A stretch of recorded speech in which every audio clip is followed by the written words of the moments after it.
I just want to take a quick look at cost option number 2. Cost option number 2 plays with that customer subsidy in order to get the cost down to what Milwaukee as a market determined was the appropriate customer cost, $12.75 per customer. Versus 14? Versus 14. So it adds $1.25 to the subsidy, and it brings the customer cost down to $12.75.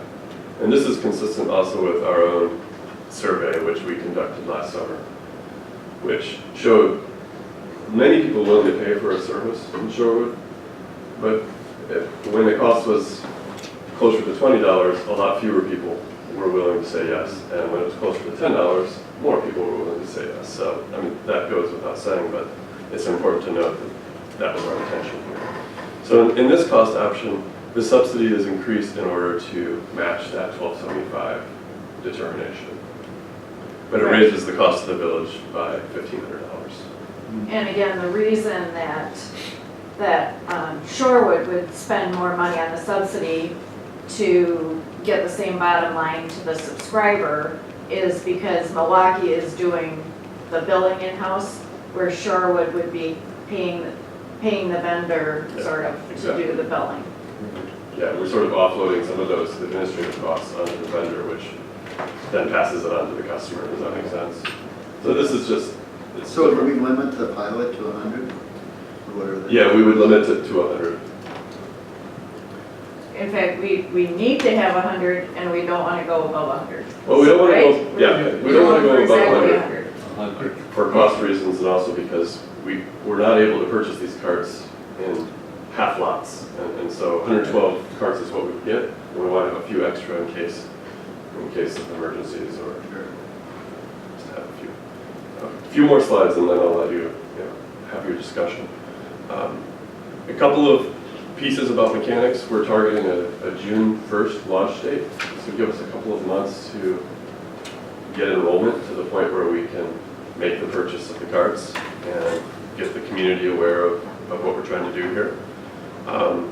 100 would be the trigger, so we would not run the program with under 100, and we won't be able to run more than 100. We would maintain a waiting list, however, of those customers who enrolled above the 100 customer mark, so that in case we had situations where people moved or dropped out of the program, we would be able to fill those spots. I have a question, Jack. Sure. I forget, did we talk about who would facilitate the enrollment? Would people contact Village Hall? Yeah, this is something that we've worked with Tyler and Leanne about, and it seems that the most appropriate first stop would be for the village to do the enrollment, since we are the one who's purchasing the carts.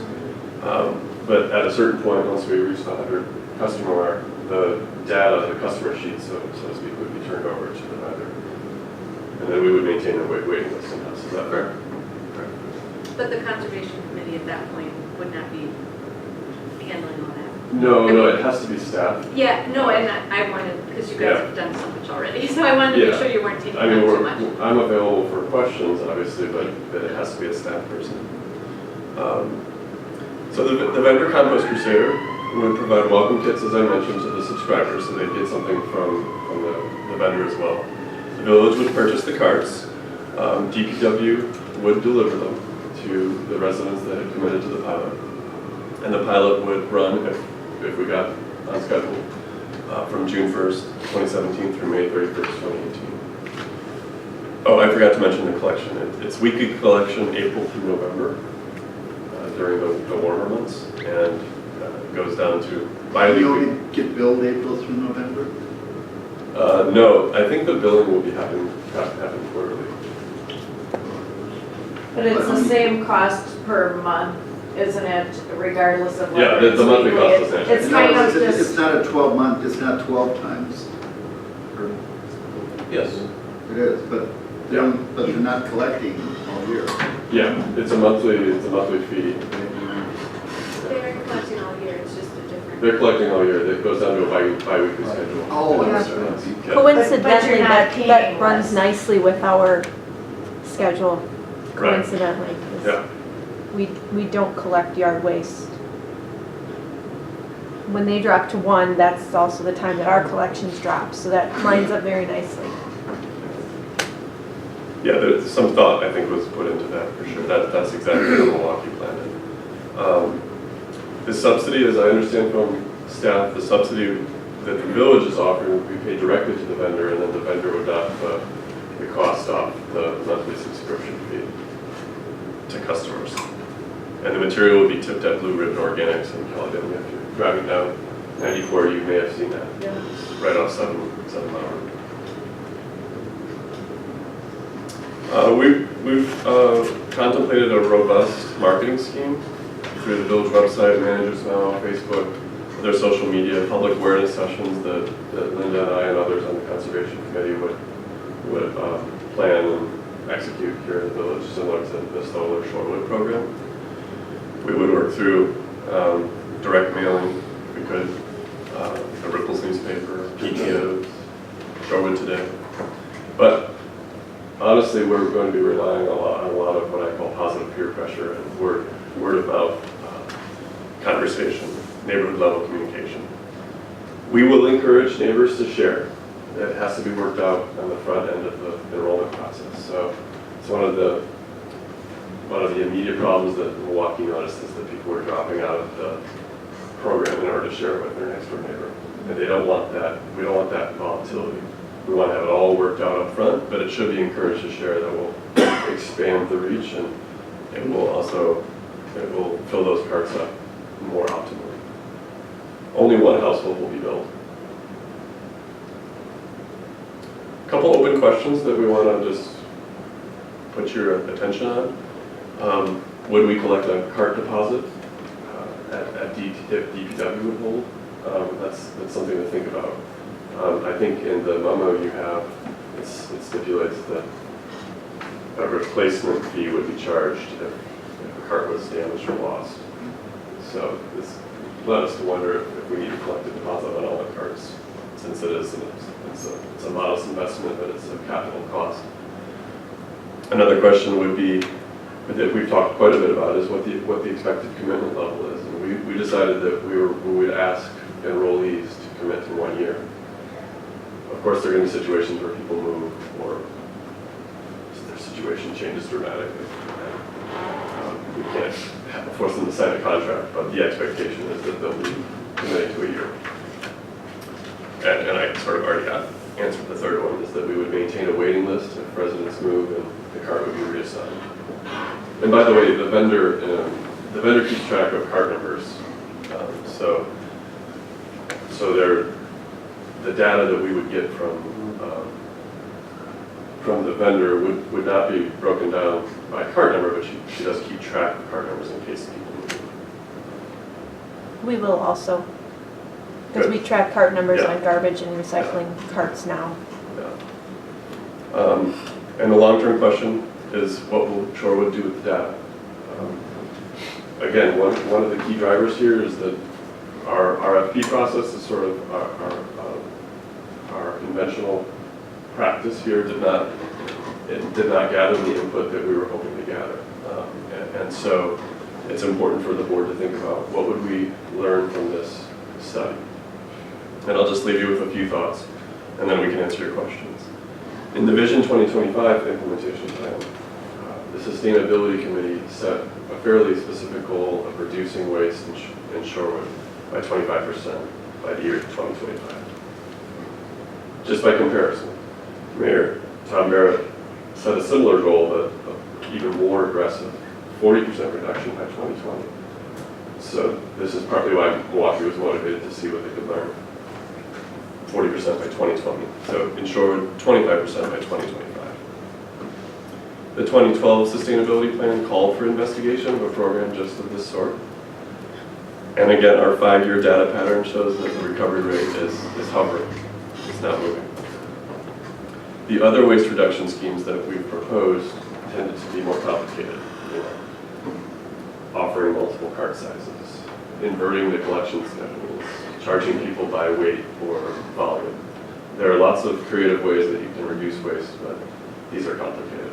So we feel that this is a simple way of getting some data, testing a market in Shorewood, and with a modest investment, learning something about a creative way and actually a fairly conventional way in many parts of the country for reducing the waste footprint in our community.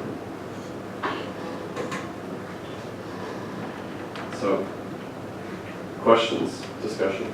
So it's gonna cost somebody $150 a year to sign up for it or whatever.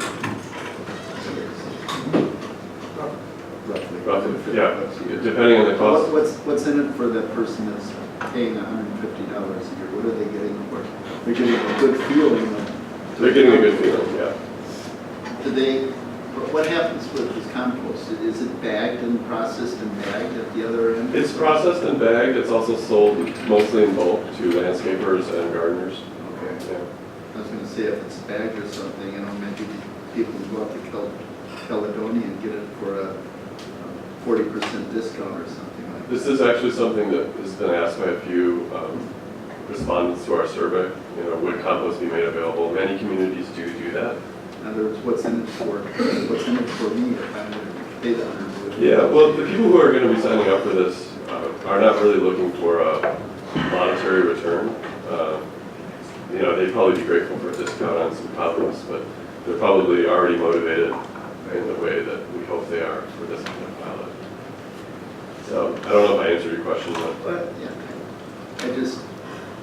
I mean, another alternative for people is to, you know, compost their own in their backyard, yeah, bin or something. Sure, Do the sure. composting. So I'll speak to that briefly. This would accommodate a much larger list of items that the Shorewood ordinances don't permit you to compost in your backyard, including meat scraps, spoiled dairy products, leftovers, bones, cooked oily food, Okay. the pizza that went bad in the back of your fridge. You know, you don't put that in your All compost. organic. Never Never happened. But I get your, So even routine composters may be motivated, but we're sort of targeting those people who maybe ideologically are drawn to composting, but they don't have the time, space, or energy to do it on their own. And our data shows that there are people out there who are interested in this kind of service. They don't have the space or the wherewithal. When you compost on your own, like you need a pretty heavy ratio of green or brown material to your food waste. And like I have one of those revolving bins, and you know, sometimes in the year you don't have leaves or grass clippings to put in there, and then you get too much food in there. Right. And they only hold so much. If you really compost, when you cook at home a lot, there's quite a lot of food that. Well, it's I think, interesting. you know, unless Yeah. you have one of those really big bins and you're really serious about it. A lot of people compost seasonally. You know, they'll tell you, yeah, I'm a composter, but in the middle of this snowy winter, they're not composting. Right.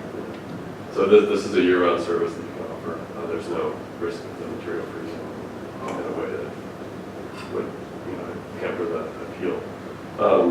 I will also tell you that, you know, and those of you who are composting know this, between recycling and composting, your trash is dry and light, and you take it out very infrequently, I find. My family puts our 95-gallon cart out about every 6 weeks. So, other questions? So we would still have the yard waste, people have bought the $10 Yes. carts, so this is more targeted. Yeah, and the idea behind the smaller cart is that although it tolerates yard clippings, especially in kind of the lower seasons, you can grow a potted plant in there or some trimmings from your yard or a couple bags of leaves or whatever, but it's meant to encourage food waste primarily. Would DPW buy back the yard waste? Like I have a yard waste one now. Could I what would I do with the yard waste? Because that give me 4 containers of garbage, which is what. You know, our policy now, and this has been forever, is we don't buy carts back. Which isn't to say that that couldn't be changed, but that would be a direction Maybe from we you. can pick them up for free. Or we could pick them up for free. Trade them? You know, just because For a trade, yeah. well, I mean, typically, we don't get them back in the same condition that they went out. And so the primary reason for that policy is, you know, how do you determine what that card is worth at the time that someone wants to sell it back to you? And it gets, We had one of those rotating things too, and 3 cards, so we had 3 cards plus the rotating apples Well, there. yeah, I wasn't even. Okay. Well, if you buy one of these, I'll give you $5.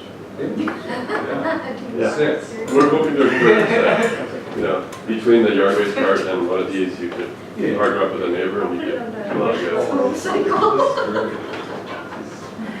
Well, why don't I make a motion? I move to implement the organics collection pilot program and to allocate $9,160 in capital fund reserves to purchase a bulk of 32-gallon carts, provide a $2.25 per month subsidy for each subscriber,